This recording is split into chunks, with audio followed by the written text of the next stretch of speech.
As the equestrian sector evolves little by little, voices are rising on social media, pushing thought, positions, and debates back and forth, sometimes constructive, sometimes less so. At the same time, and thanks to these platforms, information has never been as accessible as it is today, shared and spread across the entire equestrian community. And in the middle of all these are the creators, those who take part in and sometimes start these conversations in more or less direct ways, each with their own style. But what does that really mean? How does one decide what to communicate? And about what? When thousands of people are watching? How do they choose to use these public spaces to spread their message? These are some of the questions I've invited 5 content creators to answer, each with a different profile and different aspirations, who share with us their reflections and experiences from behind the scenes of social media.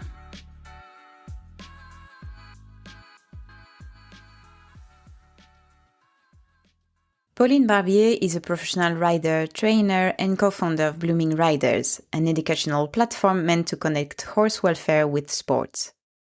8 years after its launch, they are now opening up to a much wider international audience, launching in English for the first time. Pauline has a long relationship with social networks. It started with her blog, D'un cheval l'autre, where she used to speak her mind about the equestrian sector and its practices.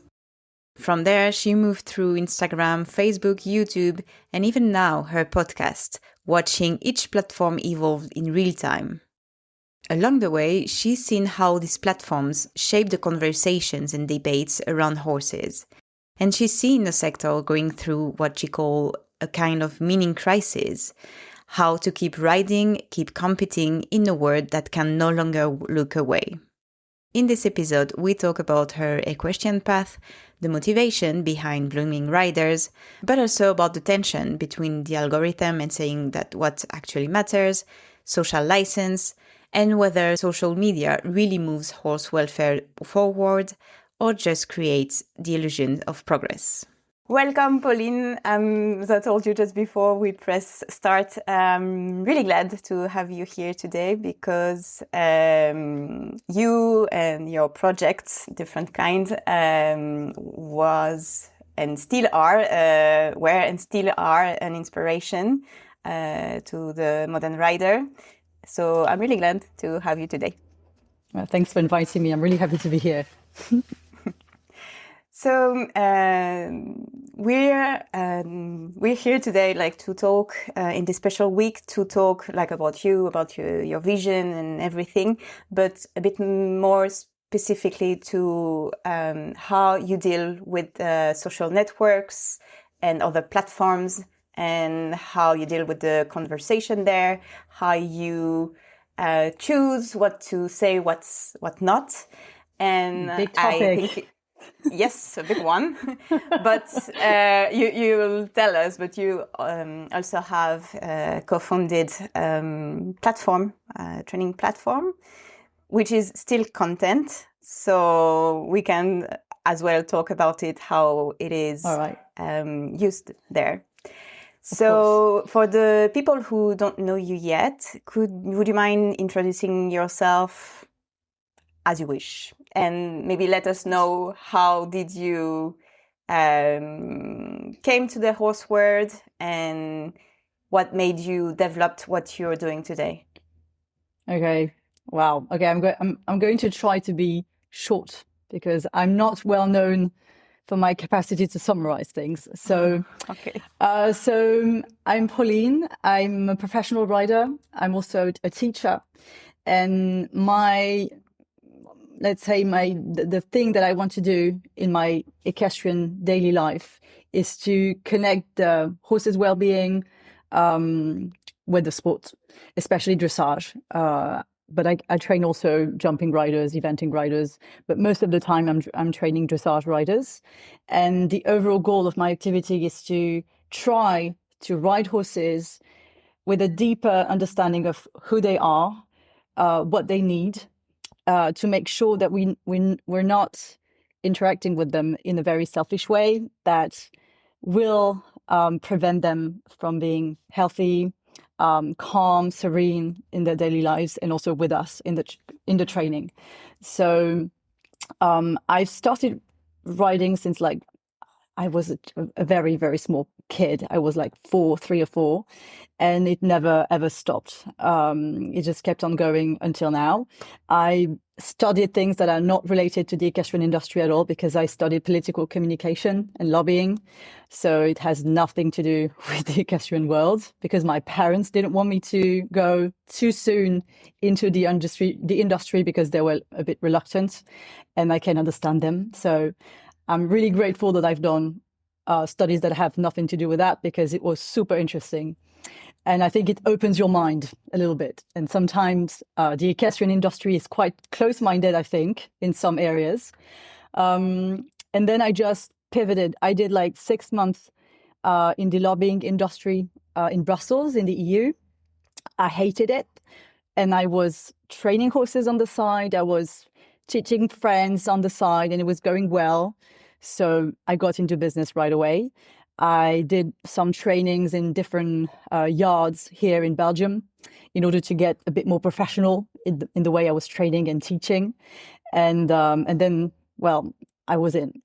So this is how I started. So a very hands-on experience with no formal training, with a very, specific school like we love to do in France. So that's why I did it in Belgium, because in Belgium you can basically do whatever you want in the equestrian world, which is a good thing, but also a bad thing, because you have people starting out as a coach or trainer with no experience and no good training.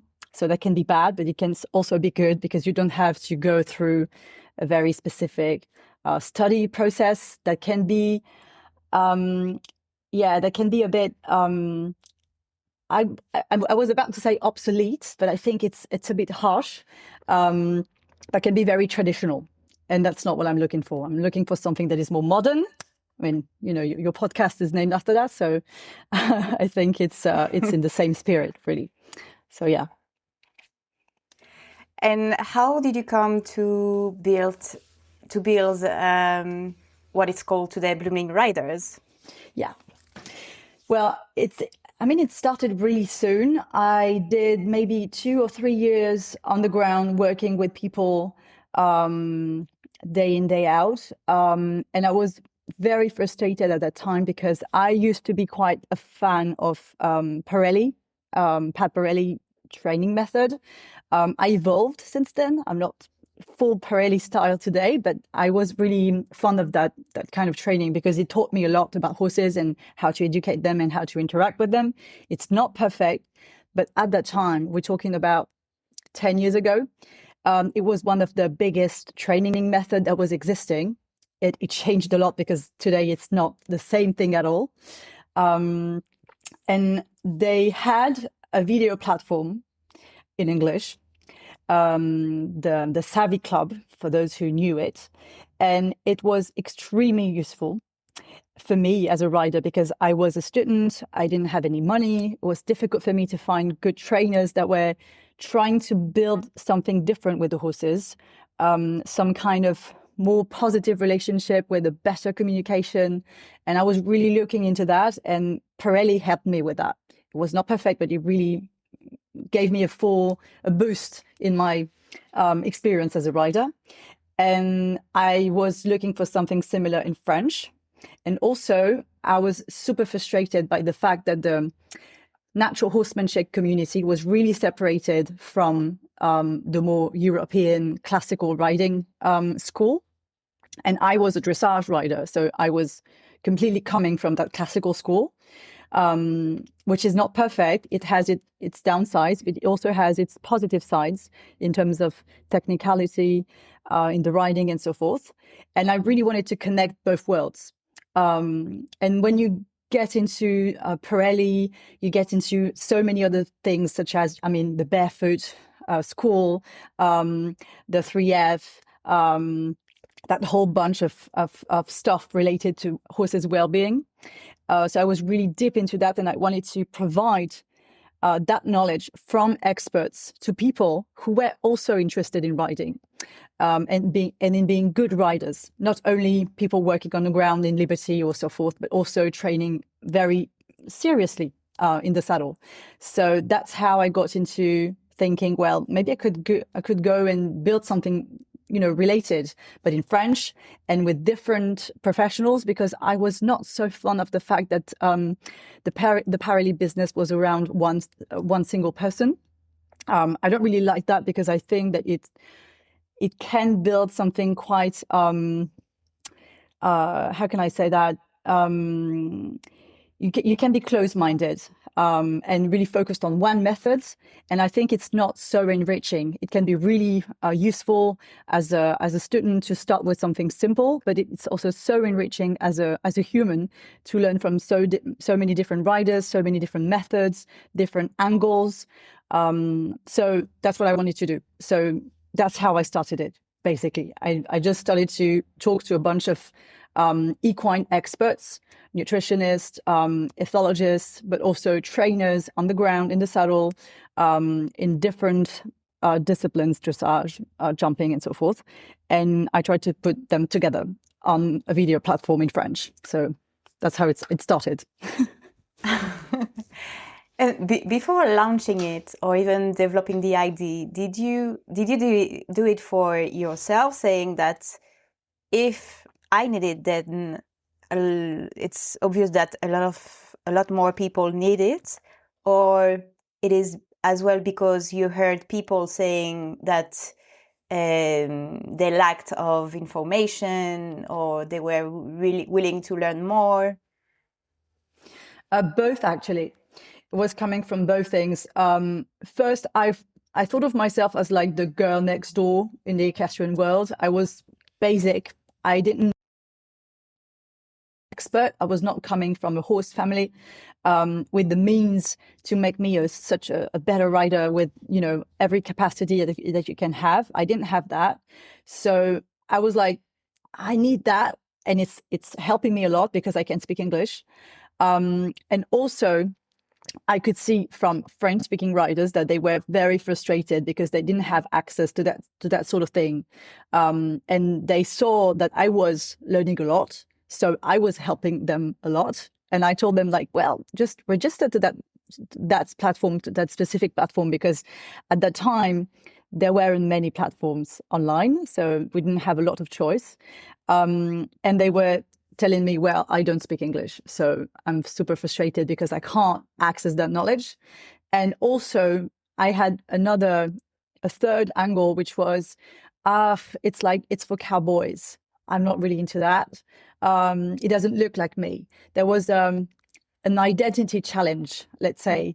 So I thought that I could bring those three problems together. By building Blooming Riders, which was called the Tack Room at the time, because the idea was that you can find all the tools you want in the Tack Room. So that was why we call it that. Okay. But in French, it was really difficult to just even pronounce the words. So we changed it to Blooming Riders because, the idea that you can become a better rider, you can, yeah, exactly. Thank you. And so now it's been quite a long time, because I told you before that 8 years I was ago. one of the first one, like, connecting to the Tack Room, formerly.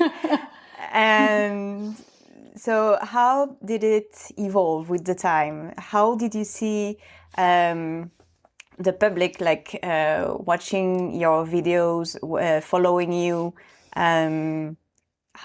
change? And because sometimes it feels like, and as you said it, like it was yesterday, but on the other side, like, so many things happened in the horse world online. It did. I think the industry changed very much since 8 years ago. Well, as I said, so I'm focusing now on the French-speaking industry, because obviously I was concerned by that, and Blooming Riders is for now concerned by the French-speaking community. But what I saw is that there were no one online. It was quite the beginning. Even on Instagram, it was quite the beginning. We didn't have like huge influencers. I mean, it was still the beginning. I mean, it was so late compared to other industries. That's so fascinating when you think about it. And there were no e-learning, no video platforms, education platforms. In French, we were two. That was, I think that we launched in 2018, and the other person who launched his video platform in 2018 was Andy Booth, which is the second and one of our main competitor in the video education industry. So both of us were launching the same year, but there were no one else. And now I think, especially post-COVID, we had an explosion of e-learning platforms with different sizes and different impacts, of course, because now you have, as a person, as an individual professional in the industry, you have access to anything that can give you the means to get some video content to people with a subscription or just a one-time payment, which was not the case 8 years ago. We had so many troubles just developing a platform to provide that. It was so expensive. We put so much money into that, so much money wasted into that, because now I think that the money that we pay now for the video platform that we have is like 1/10 of what we paid 8 years ago. So it changed a whole lot. It's crazy. Also, there were no AI. So, translation, everything was quite complicated. Now it's super easy. And what I see in the industry is that we have an explosion of content. The competition is fierce, extremely fierce. And it's a good and a bad thing, because, I mean, in the information area, it's always the same problem. You can have a lot of information, but you don't really know how to divide what is really good, what is good information, and what is bad or mediocre. And you have to sort it out by yourself. And I think maybe that's what became difficult today. Whereas when there were less information, it was a bit easier to go to access information because you didn't have to sort it out. And so you have a lot of things and you have to just pick something. And I think it's difficult for people today to just pick something because the choice is huge. And I think you can be quite lost in it as a rider. But also you have many opportunities. So there are good and bad sides. Sorry. So, yeah. And how did you feel or see that it was welcomed at that time when you launched, especially on maybe Instagram, Facebook, maybe, which is like two different platforms, and now? Well, when we launched, I think that people were craving for that. So it was super easy. The first years of Blooming Riders were easy is a very big word, because it was not that easy, but it was easier than today, for sure. Today we have to fight we have to fight for people's attention a lot more than we used to have 8, 7, 6 years ago, because people were craving for that kind of help and we were coming to them, and it was simple. Of course, now you have to be better. You have to catch people's attention in a different way, because the social networks have changed a lot. The video got shorter. The hooks are so important today, and you can't pass that. You really need the great hook that can fix people's attention, and we are not the only one around here trying to do that. So for me, it's a lot more pressure today to just talk to people and make sure that they can access us and they can know that we exist and know what we do. And I think it's not easy when you are doing content to keep on going. Mm-hmm. It's not very positive, but this is how I feel about it, really. Mm.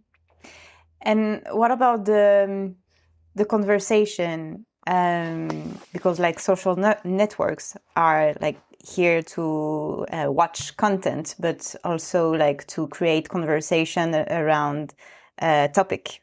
In this case, horse riding. And how did you see the conversation evolve? For example, in comments, in your in messages that you receive, did you notice any change? Yeah. What I see is that, and it's a great thing, I see more and more people open to different ways of training their horses. And I see a lot more riders willing to ride their horses, but it should not harm the horse mentally or physically. And it was a very difficult message to pass through 8 years ago, because most of the time people didn't question what they were doing, a lot less than today, or they were very extreme in the way they questioned things. I see people that are a bit more nuanced today, willing to do things in the I was about to say the proper way, but I mean in a way that is really focused on the horse, but for real, not for saying things that are politically correct, like really focusing on their horse's well-being. That's a difference that I see quite a lot.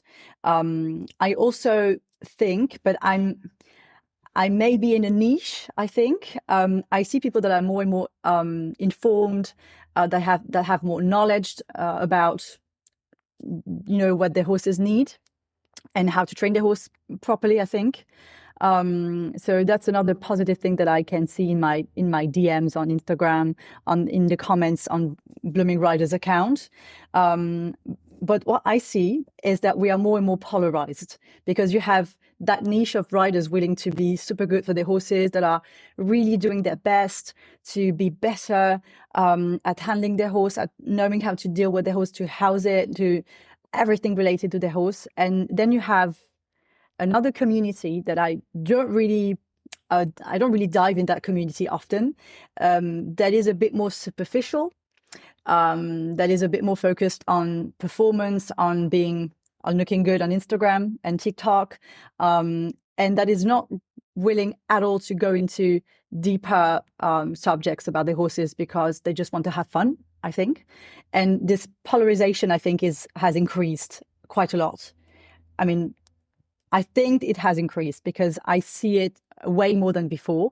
I guess that the algorithms from the social networks are helping with that. Yeah. So, yeah, I think that's what I see today.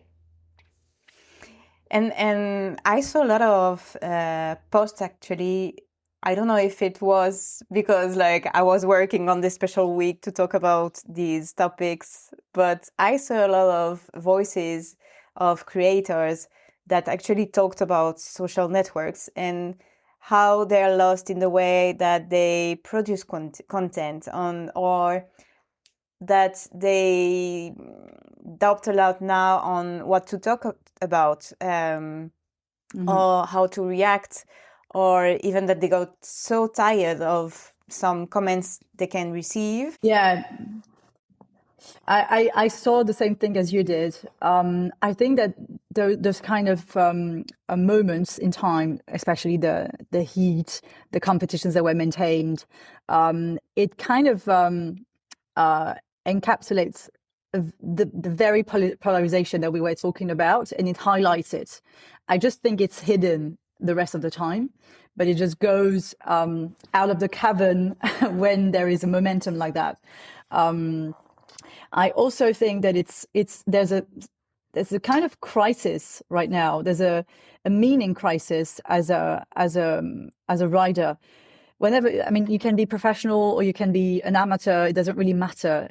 It's just there's a crisis, because if you are a bit concerned by what is happening in the world, if you are concerned about the animals, the well-being of the animals, generally you are also concerned by the climate, by the protection of the planet. And it also goes hand in hand with that overall feeling that you have to live in harmony with other beings. And I think that people in the equestrian world that are willing to do better for their horses generally have this particular sensibility for those things. And I think that today we can wonder, what are we doing riding horses in a world that is burning in flame, literally?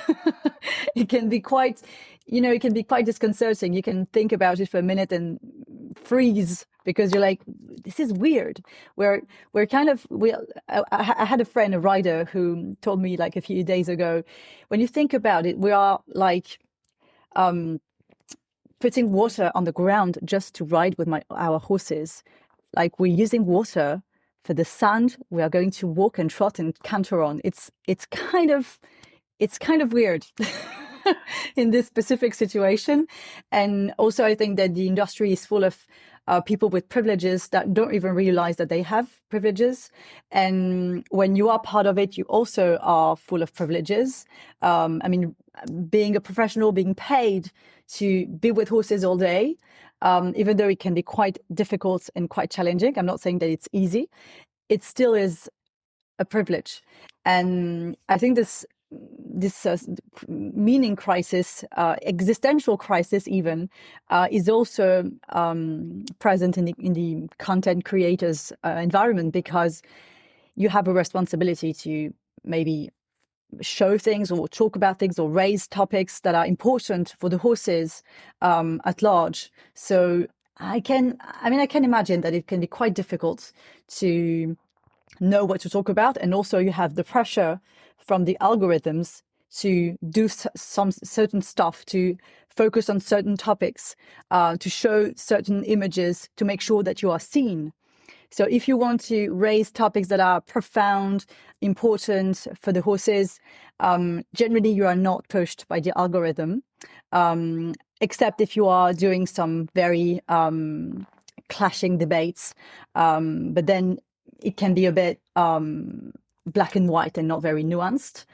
So it's difficult. It's difficult. You have to choose between the algorithm, being seen, being heard, and in the meantime, you have to be heard and seen for the right things. And I don't think it's easy for anyone to actually make a decision between those two opposing forces. So with all that pressure, how do you deal with it? How do you personally decide what to post or not? I don't really know. I don't really know. I'm just so I have two sides in my content creation journey. There's the Blooming Rider side, which we always wanted to be very educational, professional, sometimes funny, because I mean, we like to have fun and we like to laugh. So this is who we are. So we are trying to use irony and sarcasm because this is how we get on in this world. But mainly we try to be very educational and professional, and to help people with real insights, real knowledge. And it's boring to the algorithm. We know it is, but this is what we want to do. So it's quite difficult. And we have this side of Blooming Riders, which is what it is. And then we have, there's my personal professional Instagram, which is much more spontaneous. I have no program at all. I just post when I have something. I post when I have pictures. I post when I have a good video that I want to share about something that I did, or progress that I made with a horse. So it's completely spontaneous. There's no agenda. There's no planning involved. But it's still can be quite frustrating sometimes, because you are pushing something and then it works a lot and you don't really know why. And then there's something that you're pushing and then it doesn't work at all. And you thought it was super clever and interesting to watch. So it's more about sharing ideas and I mean also sharing a very specific idea of how to ride horses and how to be with horses, and being a professional as well, because sometimes when you are a professional, you have pressures, financial pressures, client pressures that can put you through dark times, going to places where you don't really want to go for the horses.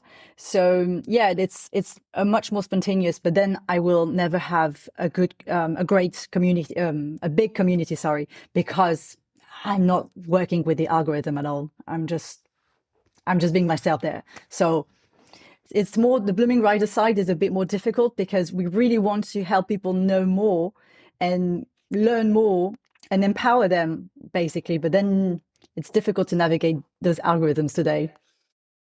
It's interesting because you're describing two very different logics. blooming writers trying to navigate the algorithm while staying educational, and your personal account being completely free from that pressure.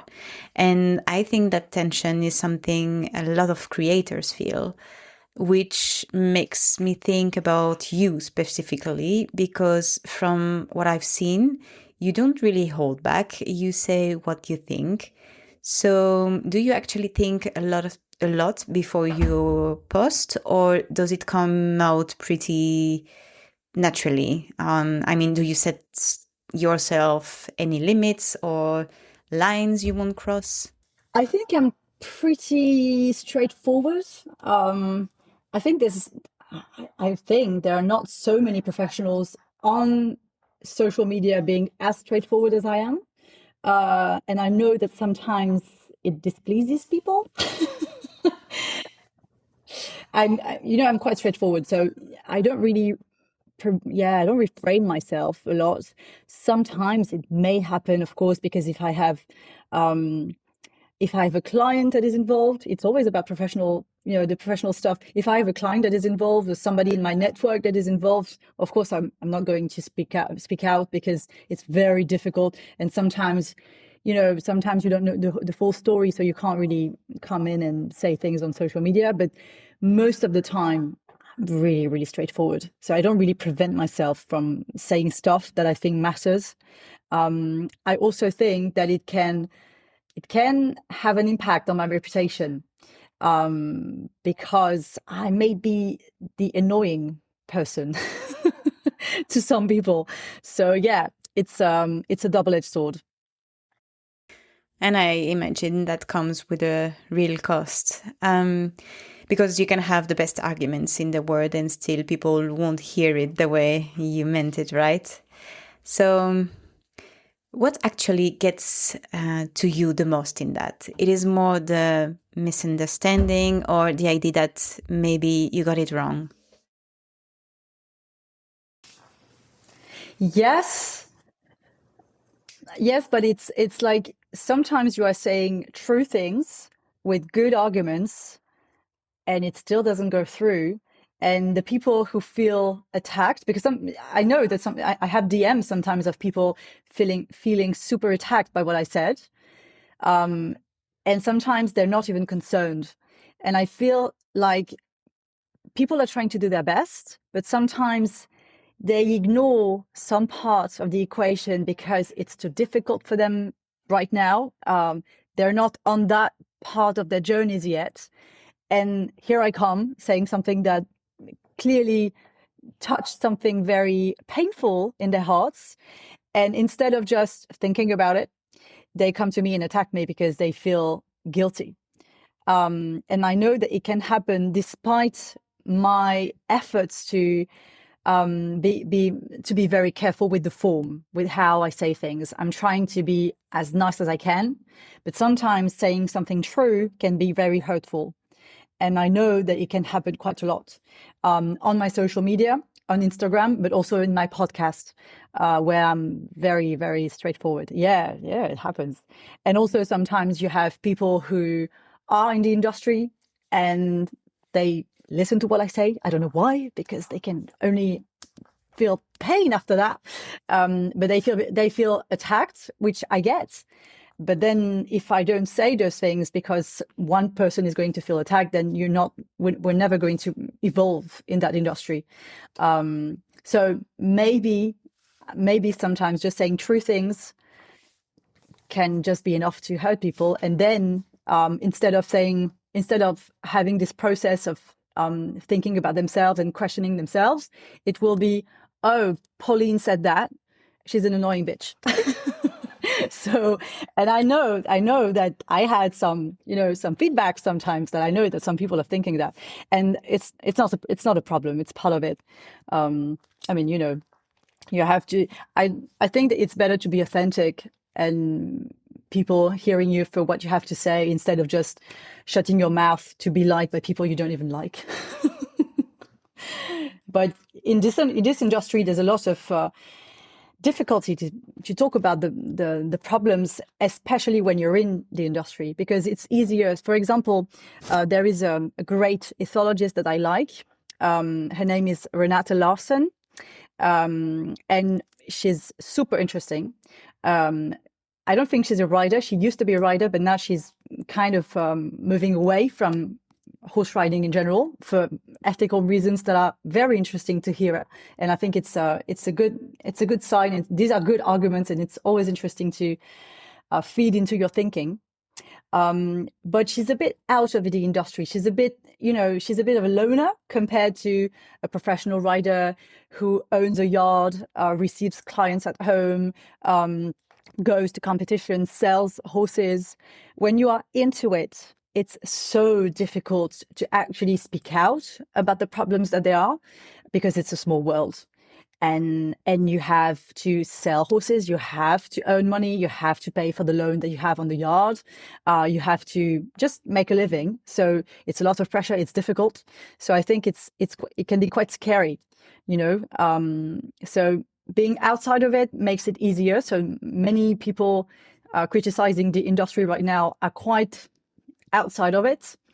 But people within the industry, it's way more difficult to find. It exists, but it's quite rare. That's interesting, because it means the harder conversation mostly come from outside.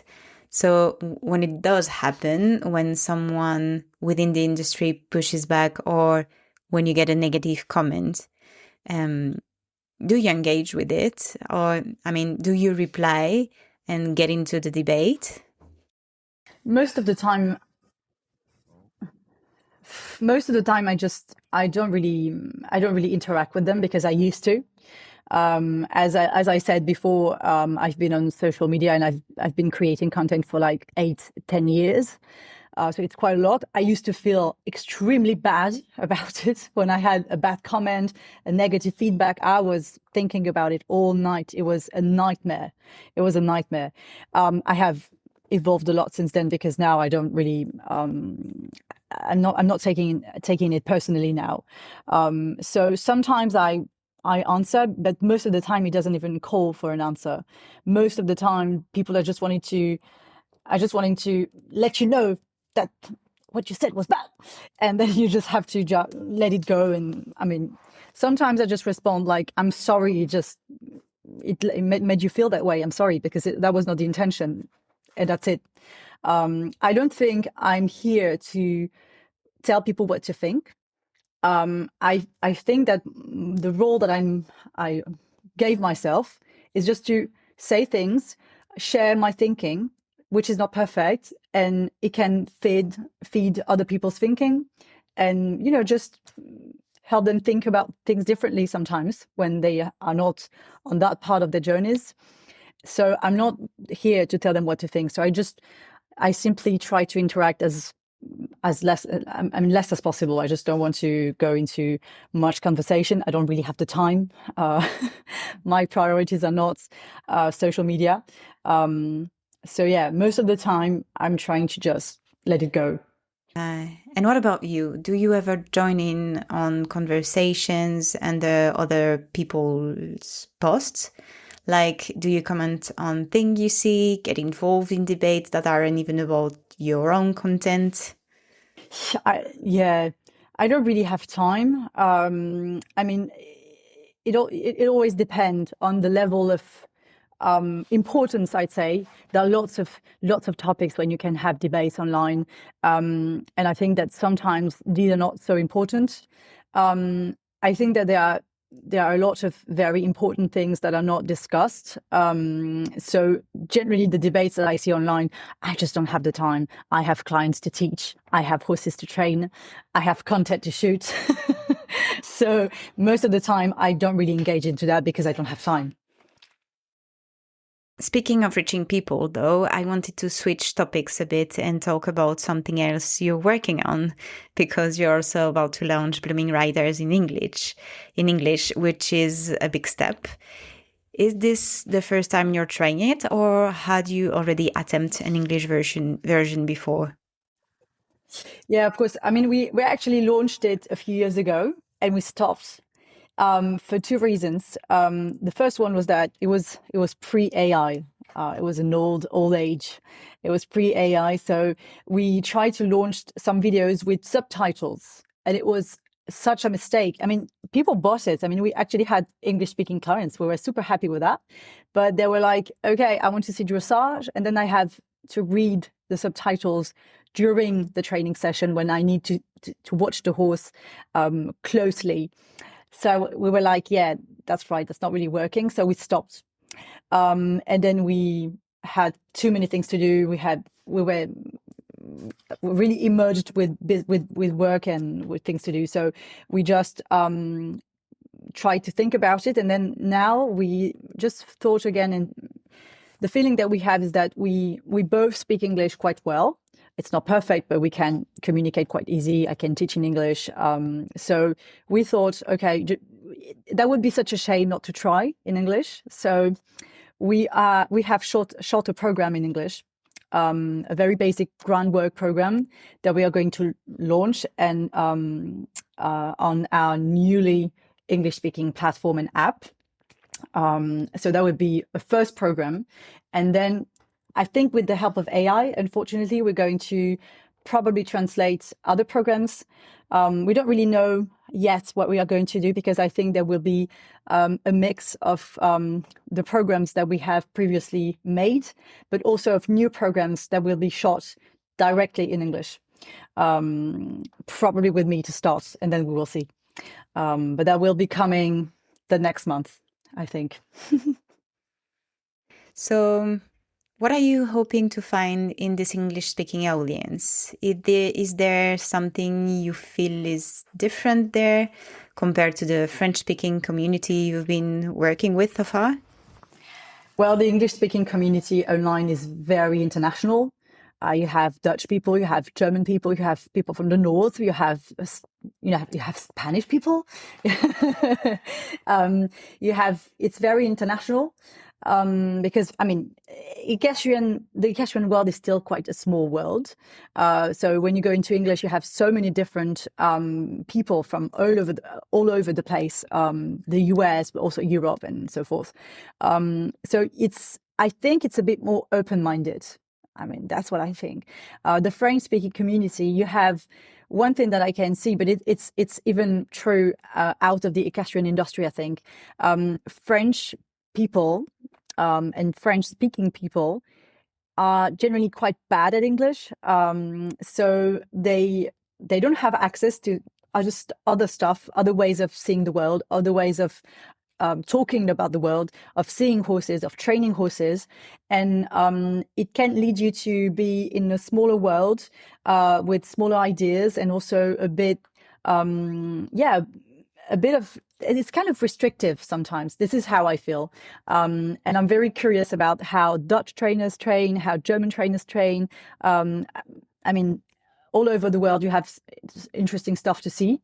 And this is why it's particularly interesting for us to launch into English, because I think that in the international community, that would be quite interesting to see if there are more people. I think it's quite obvious that there will be more people interested in combining a way of training horses that promotes the combination of sports, but also well-being, and that would mean perhaps accepting that if you really want to make your horse a priority, you will have to lower your expectations in terms of performance. So, I mean, I'm curious to see how it goes, really. Nice. So, is it already live or is it still coming? Not yet. Probably around the 1st of August, I think. But for now, you can still access the English-speaking Instagram for now. To have an idea of how we train and how we see stuff.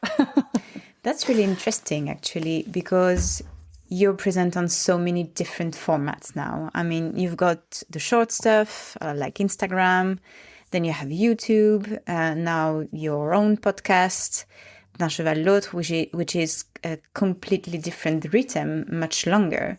So I'm quite curious. Do you feel like you're actually talking to different Yeah. audiences depending on the platform? Mm-hmm. And do they interact with you differently too? Yeah, a huge difference. Absolutely. Facebook is the worst by far.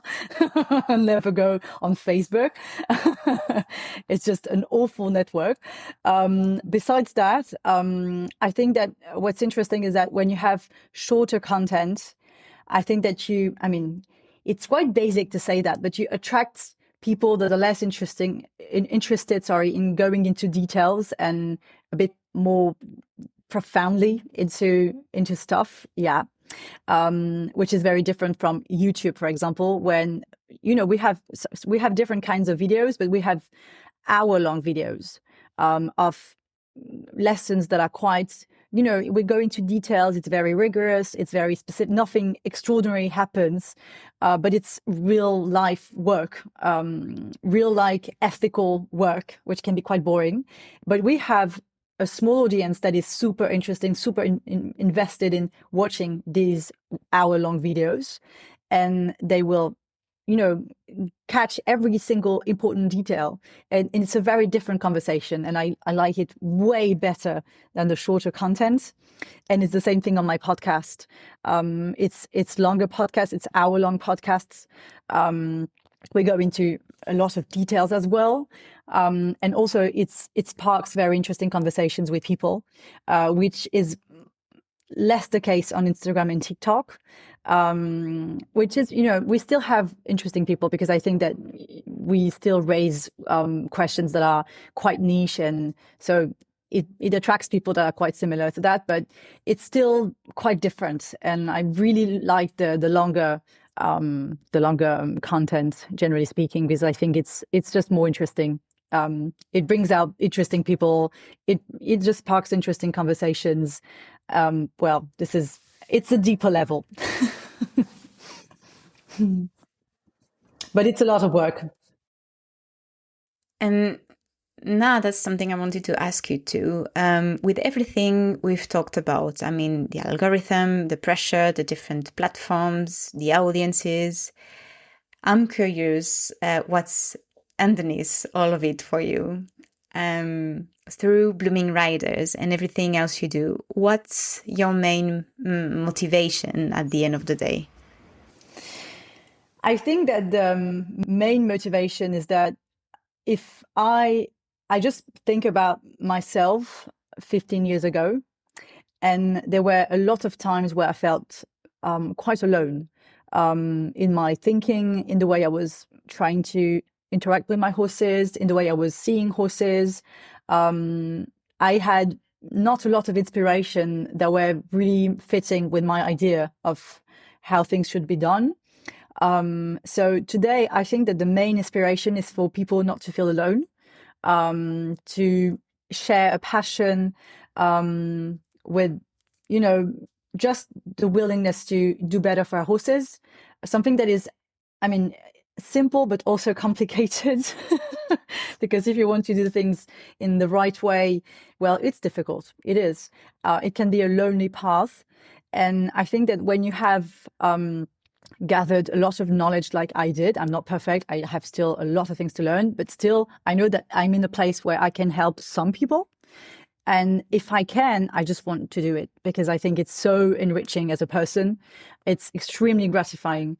And I would like to be the person that can help anyone in the need of help, and also in the need of just have a different way of seeing horses, because in this industry, it's quite small, as I said. It's a bit traditional. If you are a bit different from that path, it can be quite hard to fit in and to find your people. I've always felt a bit on the side compared to most people that I saw in the yards that I've been in. Sometimes I found one person with whom I could, speak and interact and share my passion in ways that we were sharing the same values. So it's really the idea of, gathering like-minded people that sometimes have difficulty challenges that can be quite, difficult mentally speaking, and just make them have a good time and evolve on their journeys, really. So yeah, just to help people, basically. But also horses. I mean, it's a way of getting to help horses, really. The horses are the main motivation. Let's not lie here. That's really nice. I could talk about this with you for hours, but we're reaching the end of our time together. So if you could leave the equestrian community with one last message, what would it be? Wow, that's a tough one. One message. I think that'd be just to focus on the horse more. Just simply focus on the horse. That'd be the simple message. Just really watch the horse and just base everything on the horse, and things will improve. Well, thank you so much for your time, Pauline. It was really interesting, and I wish you all the best going forward. And I really hope the English launch of Blooming Riders goes well and gets the reception it deserves. So, well, we'll be following it closely. Thanks again. Thank you for having me. It was great.